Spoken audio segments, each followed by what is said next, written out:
امبارك سمعتنا تخاطر تريدي رنا لو معنتي قدمنا غاشانا اوف كورس كلا اجزيد سالسا اجزيد مزل حجي اتو يوهانس فرناندو منتال هيلث سوشيال وركر بزعبا لو ما زور حزي ورح جنبت منتال هيلث مانس لزخوني بزعبا اسكيزوفرينيا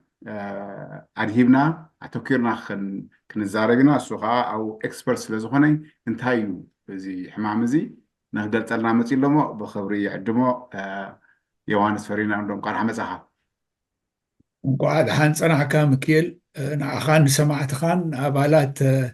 راديو إيرينا لو مو معالتي بزعبا سكيزوفرينيا خنزارب يناقن قدميو كمتي تغسكايو وحقون بوت أب سمين أمريكا مالت كندان أمريكان نقحات بزعبات عنا أمروي وهب أبزور حزي وي أبزسو منزون حدا أرستي كم يوسد حجي إذا أرستزي أنا انتهي مبالكو نقحات إريتراويان أب كندا يخون أب عالم يخون كاب أمريكا جميركا تقبالنت نايت عنا أمره بسنة فلتت بيولوجي كاور رأيا نخون ريو تبوغسو خن وسد نتعنا أمره قدلت زلو وحمام أمره زلو خالكع كم سب معرينا خمزخوني إذا حمام ناي حنقول كاخم كالوت حمامات ناي سامبو ديو ناي عزم ديو ناي قربت ديو ناي كوليت ديو ناي لبي كنريو نزن مسفحيو إذا قداماي علامة أنا أتخالاي نزن خنصفحون تقندن عبن زخوني حمام سكيزوفرينيا زبال كابتوم حمامات ناي حنقوليو ዝተፈላላዩ ብዙሓት ሕማማት ናይ ሓንጎል ኣለዉ ብደቂቕ እንድሕር ኸይድና ምስቲ መዐቀኒ ንሕና ንገብሮ እቶም ክኢላታት ናይ ጥዕና ኣእምሮ መፅሓፍ ኣሎ ዲኤስኤም 5 ሪቫይዝድ በፂሕና ኣለና ካብኡ ወሲድና ብዛዕባ ስኪዞፍሪንያ ብሕቶን መልክዕኒ ክንምሃር ኢና ሕጂ ናባኻ ይሓድጎ እቲ ሕቶን ርኢቶን ምልክታት ስኪዞፍሪንያ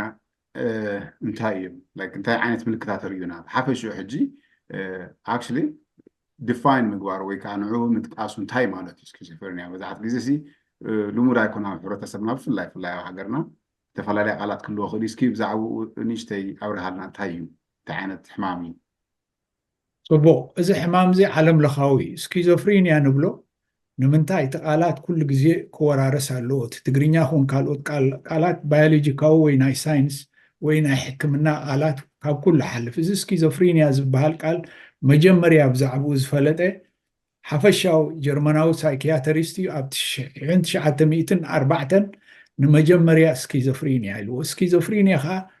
ብቋንቋ ግሪክ ስፕሊት ፐርሶናሊቲ ንብሎ ወይ ክልተ ናይ ጠባያት ሰብ ዘለዎ ማለት እዩ ሕጂ እዚ ሓተትካዮ ሕቶ ምልክታት ናይ ስኪዞፍሬንያ እንታይ እዩ ንኽንብል እንድሕር ኮይና ሓንጎልና ዝተፈላለዩ ኒውሮንስ ኣለዋ ወሃዮታት ሴልስ ኣለዋ እዚ ብሚልዮናት ዝቁፀር እዩ ካብ ሓንጎልና ኣብ መትንና ታሕቲ ወሪዱ እዚ መስርሕ ናተይን ናትካን ዝርርብ ክንገብር ከለና ዝተፈላለዩ ሃርሞንስ ኣለዉ ዝተፈላለዩ ኒውሮትራንስሚተርስ ኣለዉ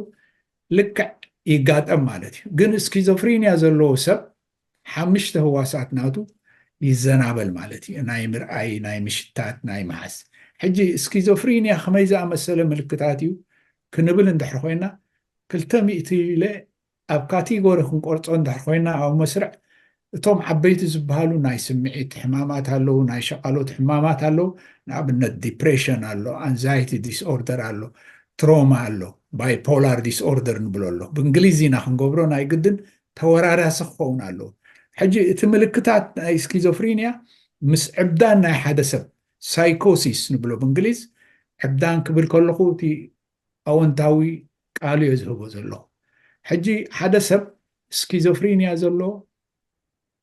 መጀመርያ ንበይኑ ክዛረብ ከህተፍትፍ ይጅምር ንበይኑ ኣብ ዓይኑ ኣብ ዘየለዉ ነገራት ይመፅዎ ይርኢ ሓሳብ ይናወፅ ተናዊፁ ጥራሕ ዘይኮነ እዚ ሰብዚ ጠባዩ ኣረኣዩ ኣካይዱ ንኣከባቢኡ ዘለዎ ኣስጋኢ ይኸውን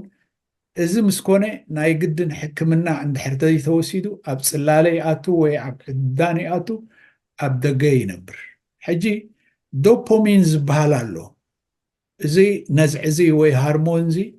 نتي حساباتنا طباينا تكبرنا معري زهوبو مالتي سلسته نغراتين حمام امرو ناي سكيزوفرينيا مسحازه اتحسب اتطباي اتتكبر يزرق مالتي حجي نو مجمريا ቤተሰብ ዲ ወይነ ከባቢ ዘፍርህ እዚ ብፍላይ ኣባና ክመፅእ ከሎ ኣብ ኤርትራውያን ስለ ዘይንፈልጦ ኩሉ ግዜ ኸ ኣብ ባህልና ወይ ኣብ ልምድና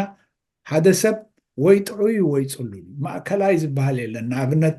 ሓደ ምልክት ናይ ዓባይ ሰዓል ጉንፋ እዩ ሕቕ ምባል እዩ ወይ ምስዓል ማለት እዩ ኣዝማ ኣሎ ኒሞንያ ኣሎ ብዓብዩ ቲብ ኣሎ ሕጂ እቲ ሕማማት ናይ እምሮ ከዓኒ ናይ ሓሳብ ምዝራክ ስለ ዝኾነ ዝተመሳሰለ እዩ እቲ ዝዓበየ ስኪዞፍሪንያ ክሳብ ሕጂ መድሃኒት ኣይተረኽቦን ኣሎ ንዕኡ ዝቆፃፀር ግን መድሃኒታት ኣሎ አንታይ ሳይኮቲክ ሜዲኬሽንስ ንብሎ ገሊኡ ብመርፍእ ዝውሃብ ገሊኡ ብማይ ዝውሃብ ገሊኡ ብክኒና ዝውሃብ ሕጂ እዚ መድሃኒት ኣብኡ ሰግር ኣለኹ ሃሉሲኔሽንስ ደሉዥንስ ፖዘቲቭ ሲምፕቶምስ ንብሎም ኔጋቲቭ ሲምፕቶምስ ንብሎም ኣለና ሓደ ሰብ መዓልታዊ ስራሕት ኣይካይድን ንኣብነት ኣብ ውሱን ግዜ ሓደ ሰብ ስሩዕ ሂወት እንድሕርልዎ ተንሲኡ ሻወር ይወስድ ማይ ይሕፀብ ሰውነቱ ይሕፀብ ቁርሲ ይቆርስ ስራሕ እንድሕርልዎ ብገባቡ ይኸይድ ማለት እዩ እዚ ዝሓዞ ሰብ ግን ሃለዋቱ ስለ ዘይፈልጥ ካብ ዓራቱ ትስእ ኣይትስእን ወይ ይትስእ ሕጂ ገለ ምልክት ንምሃብ ኣብ ግዜ ዊንተር ስኪዞፍሪንያ ዘለዎም ሰባት እቲ ሓንጎል ቅርፃታት ስለ ዘለዎ ነቲ ስምዒትና ናይ ቁርን ናይ ምቆትን ዝቆፃፀር ሓንጎል እዩ መብዛሕትኡ ከቢድ ሳእኒ ከቢድ ጅባ ገብሩ ግዜ ሳመር ንኣብነት ኣብ ዘለናዮ ወርሒ ኣብ ግዜ ዊንተር እውን ረቂቕ ገይሮም ወፁ ስኪዞፍሪንያ ኣብ ዓለምና ሓደ ሚእታዊት ናይ ዝኾነ ህዝቢ እዩ ካናዳ ሕጂ 40 ሚልዮን ወፂሕና ኣለና 400,000 ስኪዞፍሪንያ ክሕዞም እዩ ዕድሚኦም ካብዚኦም ገሊኦም ስሩዕ ስራሕ ክቅፅሉ እዮም መድሃኒት እናወሰዱ ገሊኦም ኣብ መንገዲ ክነብሩ እዮም መብዛሕትኡ ግዜ እዞም ሆምለስ ንብሎም ወይ መዕቆቢ ዘይብሎም ኣብ ደገ ዝቕመጡ ከም በዓል ስኪዞፍሪንያ ካልእ ሕማም ኣእምሮ ወይ ኣዲክሽን ዘለዎም እዩ ሕጂ ኣባና ቀፅል ኖ ዳሓን ቀፅል ኣወዳይ ዳ ፅቡቅ ተንኪፍካ ኣለካ ኣባና ኣሎ ኣብ ዝደገሎ ኣብ ውሽጢ ሃገር ኣሎ ኣብ ኣስመራ ድዩ ኣብ ከረን ድዩ ኩሉ ኤርትራ ንበል ብሓፈሻ ከተማታት ወይ ገጠራት ከይጠቐስና ኣብ መንገዲ ዝቕመጡ ኣለዉ ቤተሰቦም ክቆፃፀርዎም ስለ ዘይከኣሉ ከዓ እቲ መድሃኒት ዘመናዊ ዝኾነ ሳይኪያተሪ ወይ ስነ ኣእምሮ ሕክምና ስለ ዘየለ ይኣስርዎም ገሊኦም ቁልጡፍ ኣብ ሓፂር ዕድሚኦም ሞቱ ገሊኦም ከዓ ኣብ መንገዲ ቅመጡ እምንን እስንዲና ኩላህና ዝኾነ ሰማዒ ሕጂ ንኩሉ ከምኡ ንብሎን ኢና ሕማም ኣእምሮ ዘለዎ ሰብ ዘይፈልጥ የለን ኣብ ውሽጢ 4 ሓደስ ኣብ ዕድመ ናይ ሓደ ሰብ ክስተሓዝ እዩ ኣብ ውሽጢ 4 ሰባት ሓደ ጥዕና ኣእምሮ ኣለዎም ብሰንኪ እዚ ከዓ 5 ሰባት ይንክኡ ንኣብነት ኣብ ዘለናይ ሃገር ቶሮንቶ ድዩ ካልጋሪ ድዩ ኣብዚ ዘለኹ ኣነ ኦቶዋ ኣብተን 9-10 ከተማታት ንቕመጥ ትንቕመጠሉ ምክንያት ከዓ ፋብሪካን ኢንዱስትሪን ዝተፈላለየ ሰርቪስ ኢንዳስትሪ ስለ ዝሰርሕ መብዛሕትኡ ግዜ ኣብ ዓበይቲ ከተማታት እዩ ዝቕመጥ እቲ ኤርትራዊ ሂወቱ ስርሑ የካይድ ኣሎ ካናዳ ንእግሪ መንገድና እቲ ጋሻ ዝቕበል ጥዑይ ዝኾነ መንግስቲ ንሰብ ዝሕግዝ እዩ ብዙሕ ፀጋታት ኣሎ ሕጂ እዚ እውን ነቲ ፀጋታት ናይ ሕክምና ናይ ትምህርቲ ናይ ስራሕ ብግቡእ ክንጥቀመሉ ኣለና ብፍላይ ሕክምና ሓባእ ቁስሉ ሓባእ ፈውሱ ዝበሃል ምስር ኣሎ ምልክት ከርኢ ከሎ ናይ ሎሚ ዕላማ እንታይ ሓደ ሰብ ክፈርህ የብሉን ፅሉል ክንብሎ የብልናን ወይ ሰነፍ ክንብሎ የብልናን ካብቲ ሓደ ምልክታት ዘርእይዎ ፍርህ የርእዩ ይመፁን ኣለዉ ይዛረቡን ኣለዉ ሕጂ እንታይ ንብል ነቋሽሽ እዚ ይፈርህ ኣሎ ዘይከምዚኣ ትኸውን ዘላ ገለመለ እዚኣ ከምዚ ኮይና ኣይኮነን ሕክምና ምውሳድ ንቐፅል እሞ እስኪ ካብ ምንታይ መፅእ ሕጂ እቲ ከምዚ ክትገልፆ ፀኒሕካ ኣብ ሃገርና ኣይ ሪመምበር ባክ ኢን ደ ዴይ مناسي كلنا نطلعات أتيمو كنريوم كنصات مخيننا unfortunately نطلعات تولوس وبيك زي حمومي بتفعل الحمامات خونيوني كاوم إذا حدا حمام زاربور زلنا خون خيري حجاب حبرتسبنا نحد سب ويا بدي أفلت أوديو بدي يردي إيديو أمكوس الذي بالناديو حدا سب كزارب كزجمر كله بزعان بينه نحن أنا نبدو زبزح تشالي له حامي منو له نزوخنا جن إذا تقصد صراحة عندي تمرتاوي دي مهلاو تعمل قرأ كايو ولا تحمامات كنت عنا تحمامات إذا تفعل الحمامات الله أنتم كفايرة نزوخنا جن كابي متس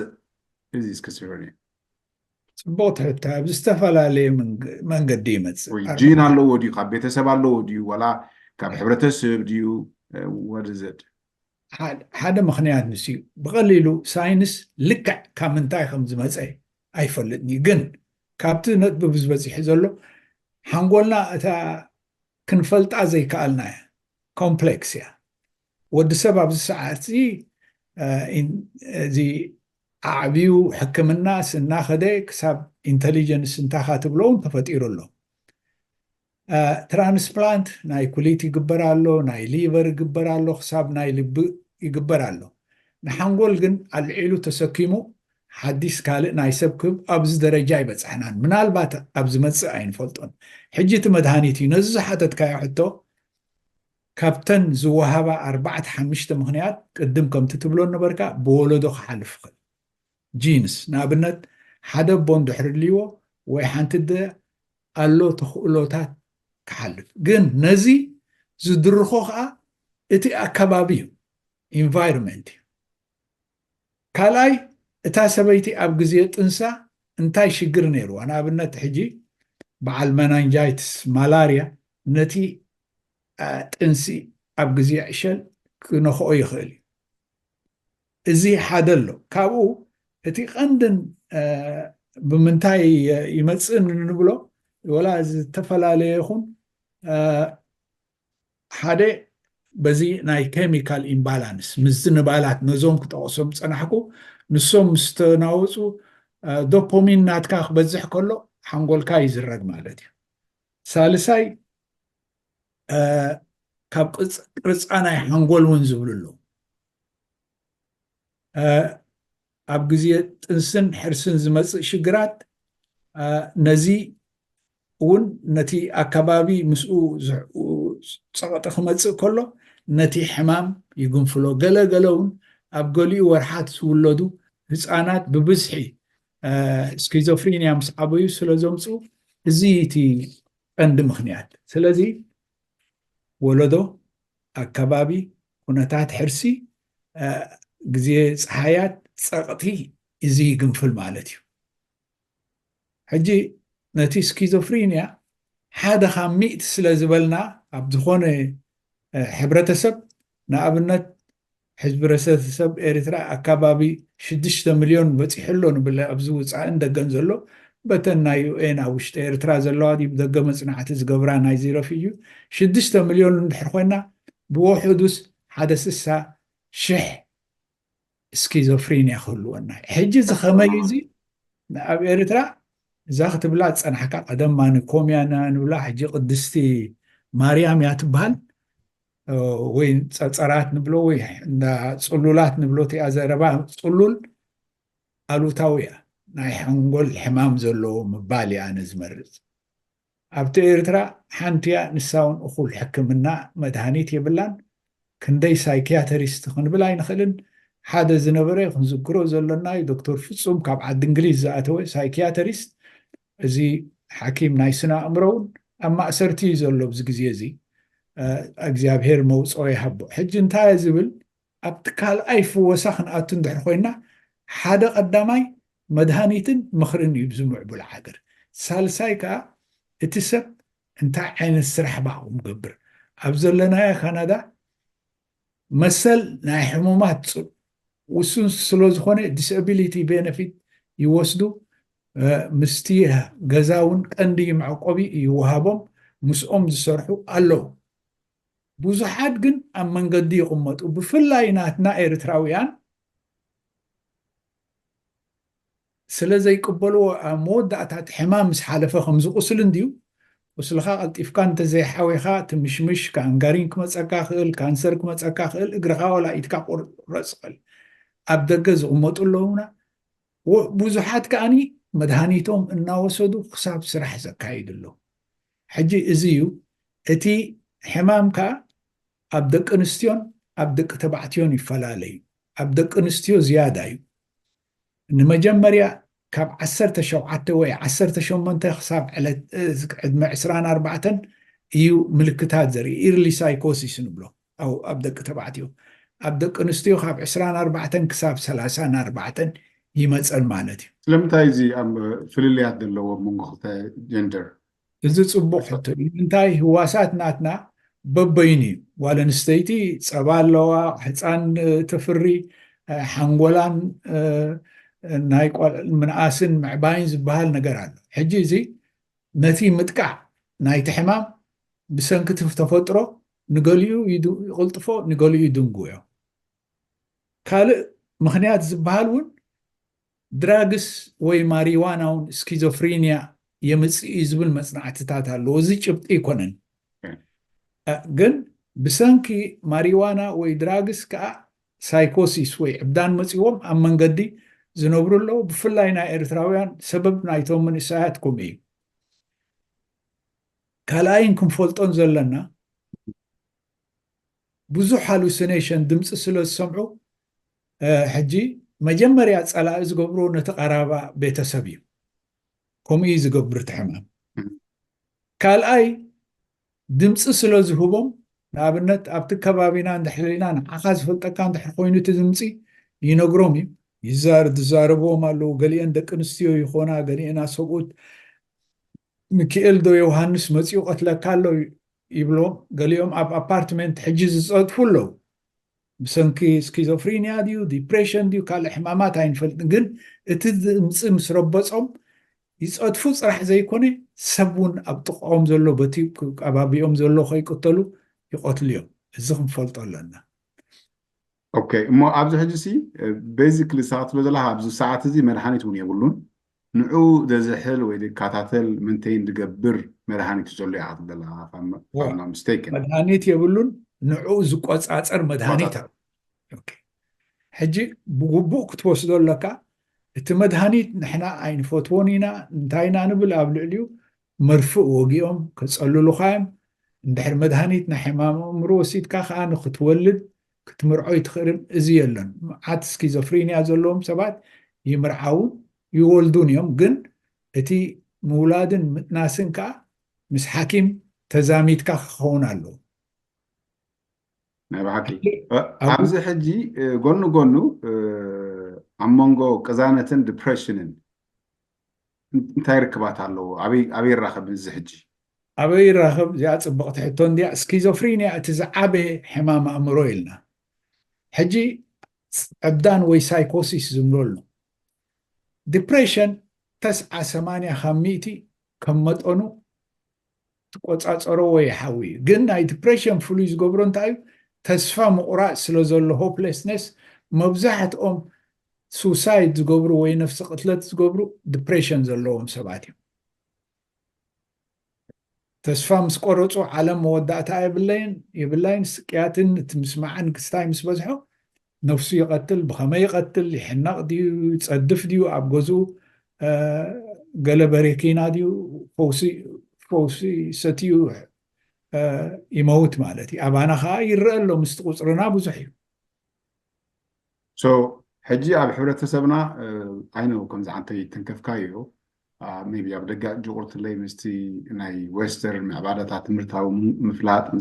ቁርትለይ ሜቢ ኣብቲ ኣዘራርባ ወይ ድማ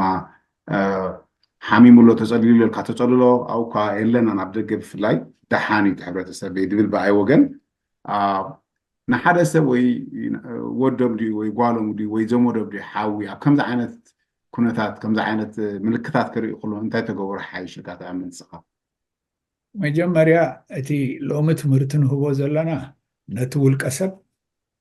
ዝያዳ ንስድራ ቤት ንኤሪትራያን ኮሚኒቲ ሕብረተሰብ እዩ ሕጂ ምልክታት ናይ ሕማም ኣእምሮ ዝተፈላለዩ እንዲዮም ኣብ ቆልዓ ኣብ ህፃን እኳ ወላ ይርአ ምልክት ቆልዓ ንኣብነት ቤት ትምህርቲ መኻዲ ኣቢ ደገ ይውዕል ብታታ የምፅእኒ በይኑ ክዛረብ ይጅምር ይበኪ ሸይን ዚታት እዩ ዝያዳ ኣብ መንእሰያት ምልክት ከርኢ ከሎ ዝተፈላለየ ጠባይ ይገብር ሕጂ ዶፖሚን ዝበሃል ንስዩ ኣብዚ ናይ ቅድሚናን ናይ ማእከልን ዘዋህድ ይለካ ምሽ ምስ በርትዖም ድምፅን ገለን ምስ መፆም ኣጋጣሚ ኮይኑ 60 ክሳብ 70 ካብ 100 ማሪዋና ወይ ሓሺሽ ይወስዱ እዮም ብሓፂሩ እውን ሽጋራ ወስዱ እዮም ምልክታት ክረአ ከሎ ዘረባ ክገብር እዩ ንኣብነት ኮፍ ኢሉ እንከሎ ሓደ ላዕሊ ኣብዚ እንታይ ካ ትብሎ ኣብዚ ላዕሊ ክትጥምት ወይ ከምዚ ክዛረብ ወይ ትሪኦኻ ገለ ክብል ከሎ እዚ ተቐላጢፍካ መጀመርያ ፋሚሊ ፊዚሽያን ወይ ሓኪም ናይ ስድራ ቤት ናይ ውልቂ ዘይብሉ ሰብ የለን ምስ ሓኪም ምዝርራብ ካብኡ ንላዕሊ እንድሕር ኮይኑ ግን ኣብ ኢመርጀንሲ ምውሳድ ምልክታት ናይ ነፍሰ ተስፋ ምቑራፅ ወይ ድማ ነፍሰይ ክቐትል ይርበሽ እንድሕር ሪኢኻ ሎሚ 911 ጥራሕ ዘይኮነ ሕጂ መንግስቲ ፌደራል ገቨርንመንት 988 ፀሓፋ ካስኻ ምስ ፓብሊክ ሕጂ እንታይ ዝብል እቲ መጀመርያ የሰንብደና ኣብ ዝኾነ ስድራ ቤት ፃዕዳ ይብሉ ፀሊም ይብሉ ኤርትራዊ ይብሉ ኢትዮጵያዊ ወላ ሶማላዊ ሕጂ ምስ መፀ ሰብ ሕማም ኩሊት እንድሕር ሒዝዎ ዝተፈላለየ ምልክታት ርኢ ቀጢፍካ 911 ዲኻ ክትፅውዕ ወላ ክትገብር ምስንባድ የለን ሕጂ ወሳኒ እምቢ ክብል እዩ መብዛሕትኡ ኤርትራዊ እምቢ ዝብል ወይ ኢትዮጵያ ወይ ሓበሻ ንብል ሕጂ እቲ 911 ምስ ተደወለ እቶም ፍሮንት ላይን ናይ ሜንታል ሄልዝ ወርከርስ ምስ ሳይኪያትሪስት ክመፅኦም ምስኦም ከዓ ፖሊስ ኣለዉ ዝመፁ እዚኦም ፖሊስ መብዛሕትኡ ግዜ ሲቪል እዮም ዝኽተኑ ዝተማህሩ እዮም ከዓ ትሬይንድ እዮም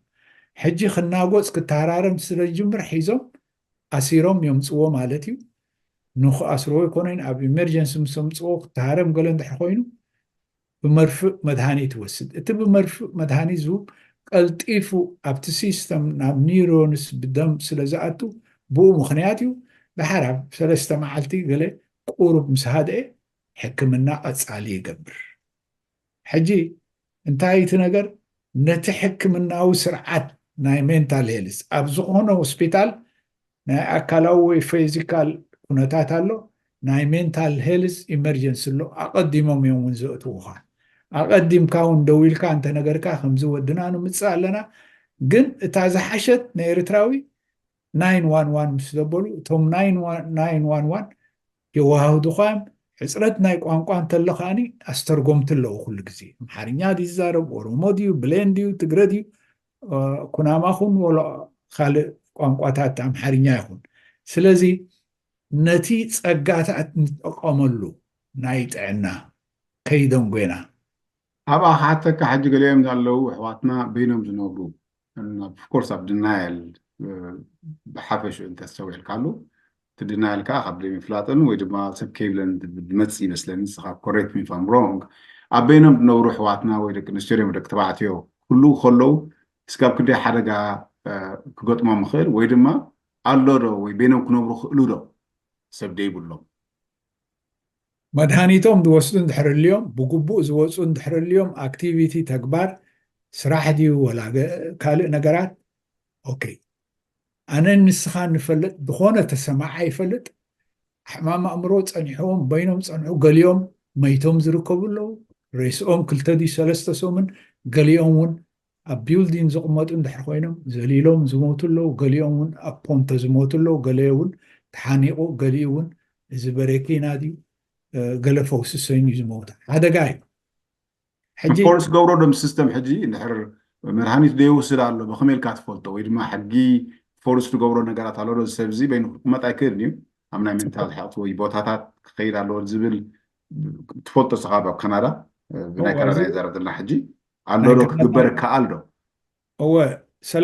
ሰለስተ መንገዲ ሓደ ሰብ ብፖሊስ ተስእኒ እዩ ሕክምና ኣቱ ሰለስተ ቀዳመይቲ ብጭብጢ ሰባብካው ነፍሱ ክቐትል እንድሕር ፈቲኑ ካልኣይ ንኻልኦት ክሃርም እንድሕር ጀሚሩ ቀጥታ ፓብሊክ ዲስታርባንስ እዩ ይወፅእ ሳልሳይ ኣብቲ ገዛ ዝነብሩ መብዛሕትኦም እዚኦም ነፍሶም ስለ ዘይኣረ ኣናፁ ኣለዋ እዚ ቤድ ባግስ ትብሎ ትኳን ኣይበልዐን ኣይሰቲ እንድሕር ኮይኑ ኣመስኪርካ ኣርኢኻ እንዳ ቤት ፍርዲ ኸይድካ እዚ ፒስ ኦፍ ጃስቲስ ዝበሃል ኣሎ ካናዳ ኣብኦም ወሲድካ ክልተ ሰባ መስኪልካ እንዳ ፖሊስ ትቦም ፖሊስ ወስድዎ ኣብ ሕክምና ኤመርጀንሲ 72 ሰዓታት ይሕዝዎ እዮም ኩነታት ክፈልጡ ስለዚ እዚ ብሓይሊ ይውሰድኒ ገለ ዝበሃል ኩነታት ናይዚአን ሰለስተ እንተሎ ናይ ግድን ይውሰድ ማለት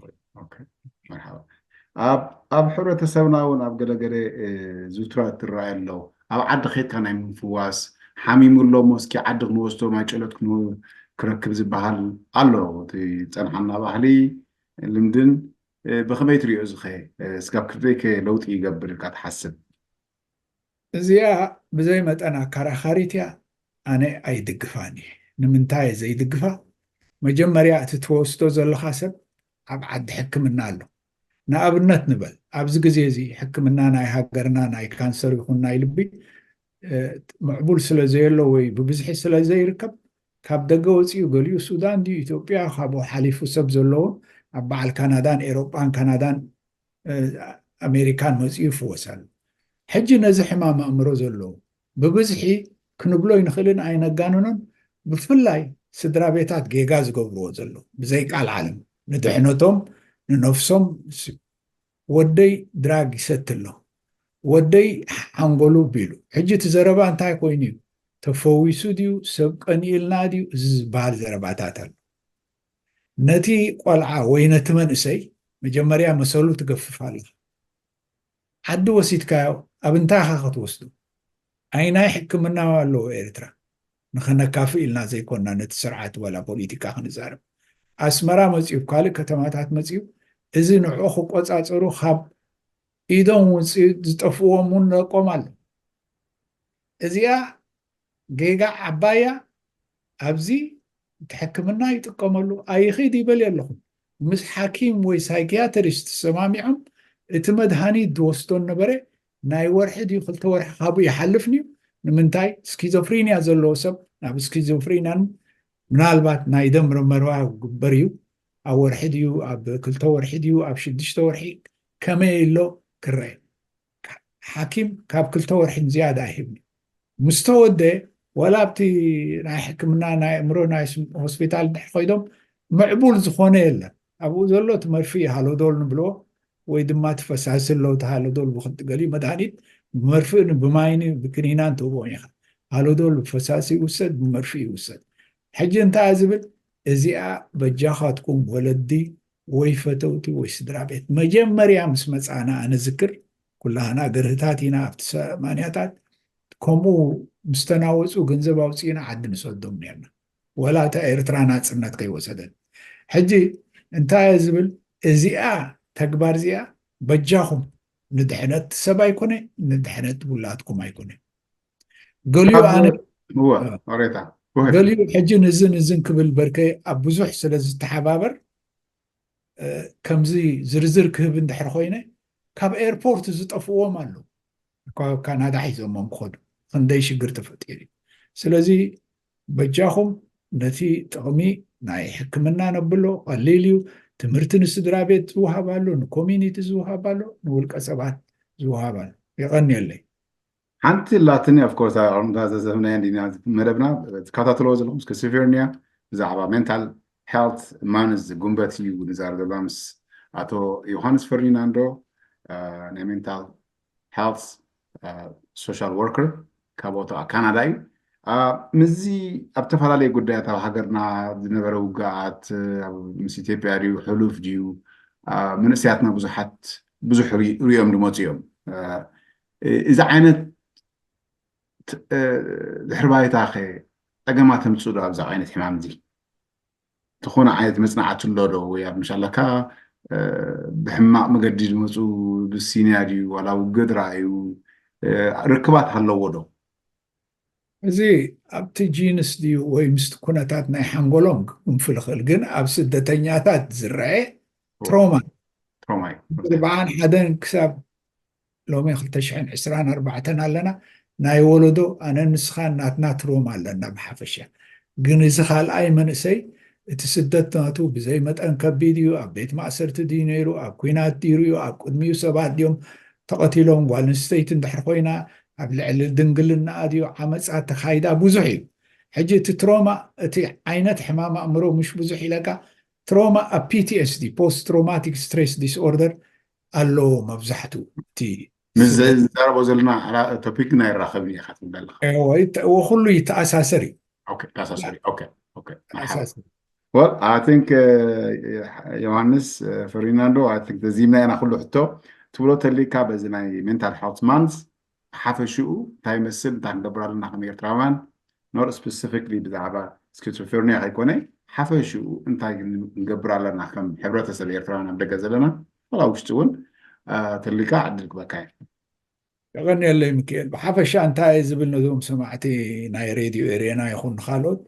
بزعبات عنا أمرون حمام أمرون زلنا مجمريا تقبل النت انت حمام قال أي حماق قالات أبقد مسب زي مزراب نتيجة حماميون بموكوشاش زي مراي إزي قالات قوانقوانا يتقرينيا نتقوملو فوزو ماتو كريزي إزي كنكو تقبلوخم زلنا حمام أمرو دك سباتينا نقول سب يحس علم لخاوي درجانا يتمرتي يفلي عليتا يفلي أو راجا يفلي هايمانوتا يفلي سلازي لومي حدا نقحات يبيز اللخو أنا مودعتون مجرشتون يكونين بس حكايمنا ديو خالوتك إلاتات مزررة مصحف تخا من باب يغني لي مرحبا يغني لي يوهانس فريناندو نزي أدل مسي خابر دي رنا تدقاقامي تمرتا وقت ሕብረተሰብና ብጣዕሚ ምስግናካ